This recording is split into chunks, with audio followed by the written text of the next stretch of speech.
Assalamualaikum warahmatullahi wabarakatuh. Waalaikumsalam. Ada lirik lagu yang barangkali bisa dipakai untuk mengetes ukuran kita di level mana sholat kita. Lagunya gini Pak Ustaz. Jika surga dan neraka tak pernah ada, masihkah kau bersujud padanya? Biasa karaoke kayaknya. Jadi kalau misalnya kita tidak ada dijanjiin surga neraka, apakah kita tetap masih bersujud? Itu kan maksudnya lirik itu. Lah pertanyaan saya bukan itu di situ Pak Ustadz. Pertanyaan saya itu bagaimana kita itu menumbuhkan rasa cinta pada waktu sholat. Stimulan-stimulan apa yang harus kita ungkapkan? Gairah itu Pak Ustadz. Karena kita kadang-kadang saya nggak tahu tafsirnya daripada perintah sholat itu. Kalimat perintah itu yang menjadi menimbulkan kita merasa wajib. Nah itu loh, menjadi kewajiban. Akhirnya kita terjebak kepada hanya menggugurkan kewajiban aja gitu loh Ustaz. Apakah bukan kalimatnya itu tafsirnya ini, mohon maaf Pak Ustaz, nanti mohon diurai.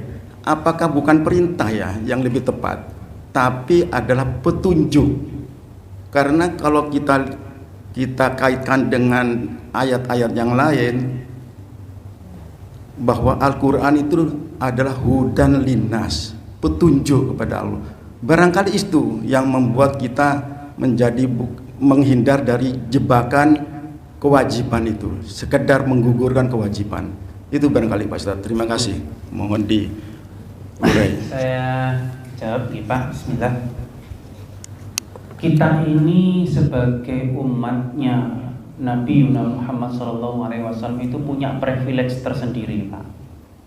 Umat-umat sebelum Nabi Muhammad itu tidak bisa langsung minta kepada Allah. Mintanya itu kepada nabinya. Coba kisahnya Bani Israel di eranya Nabi Musa, kisahnya Nuh, ya, kaumnya Nuh yang kemudian banyak yang durhaka kepada Allah. Kisahnya Nabi Ibrahim, itu umatnya itu kalau minta sesuatu, minta ke nabinya untuk dimintakan ke Allah. Maka dalam bahasa filmnya anak-anak, nabi-nabi atau rasul ini avatar Pak. Sebagai konduktor, sebagai penghubung antara makhluk dengan Khalik. Ketika Bani Israel minta kepada Nabi Musa untuk diturunkan hujan, untuk kemudian ditumbuhkan tumbuh-tumbuhan wa basaliha wa adasiha dan seterusnya itu dalam kisah di Al-Quran, itu mintanya ke Musa. Musa mintakan ke Allah. Karena yang mampu sambung ke Lauhil Mahfuz hanya Nabi dan Rasulnya. Sedangkan di era Nabi Muhammad, ketika Nabi Muhammad ini pasca 12 tahun menanamkan keimanan dan ketakwaan, kemudian diblokade dan diblokir oleh kaum Quraisy sedemikian rupa, umat Islam dalam kondisi sengsara. Bahkan Nabi Muhammad saja jalan itu dilempari batu dan diludahi Pak. Kemudian solusinya, Allah memerintahkan Nabi Muhammad untuk ke Sidratul Muntaha, perjalanan 1 malam itu, untuk menerima ibadah yang disebut sholat. Sholat ini solusi umat. Ketika sholat sudah tidak ada lagi konduktor, langsung di-bypass dari makhluk ke Khalik, sebuah bentuk penghambaan. Maka sholat ini sebuah privilege bagi umatnya Nabi Muhammad. Bisa langsung minta kepada Allah. Kalau sudah paham bahwa ini adalah sebuah privilege, kue yang sangat enak, masa mungkin kita mampu nolak? Nah, kita harus memasukkan pemahaman itu dulu. Kalau kita sudah paham bahwa sholat ini adalah sebuah bentuk tidak hanya penghambaan, tapi fasilitas VIP yang diberikan oleh Allah agar bisa minta langsung kepadanya, udhkurni adhkurku lakum waskuruli wala takfurun. Kan jelas itu ayatnya. Dengan sholat ini kita bisa langsung bermunajat kepada Allah. Maka kemudian kita tidak bisa meninggalkan Nabi Yuna Muhammad sebagai Rasul kita yang dulu memintakan kepada Allah fasilitas ini. Harusnya dulu ketika wahyu pertama sholat itu diberikan 50 waktu sholat, kita seneng banget. Harusnya.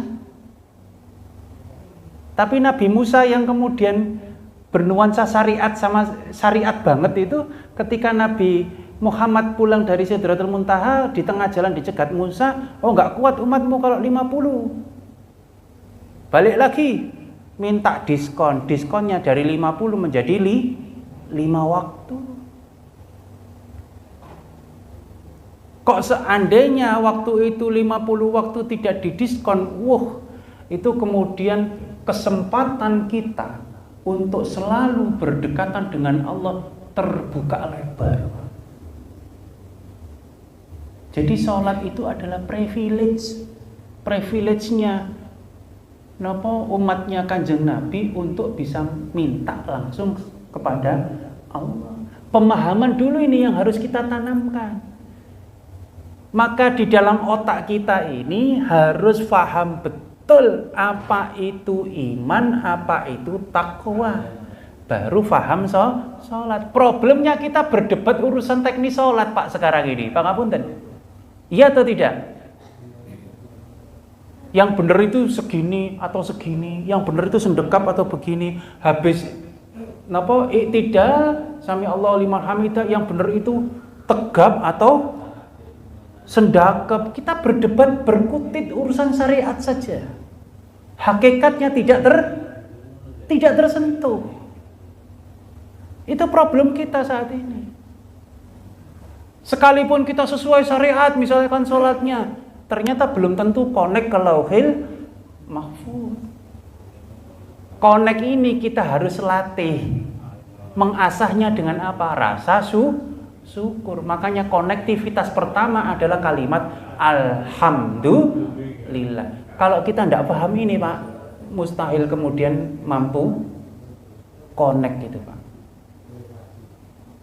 Disitulah kemudian sekaligus tips dan trik. Kalau kemudian kita takbiratul ihram, kata Imam Al-Ghazali, salah satu indikator khusyuk ini, kalau sudah takbir Allahu Akbar, sudah lupa urusan dunia. Ini kan sulit Pak. Apalagi pangapunten, nek tanggal tua itu Allahu Akbar eling macam-macam. Eling cicilan sepeda, eling gurung bayaran, eling bojo ngomel-ngomel. Itu kan sulit loh Pak. Saestu Pak.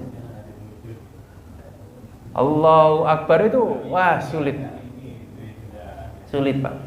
Makanya kemudian iman menjadi sesuatu yang penting kalau kita banyak-banyak bersyukur. Cara ngasah iman itu banyak syukur. Kalau syukur ini berdampingan dengan apa? Berdampingan dengan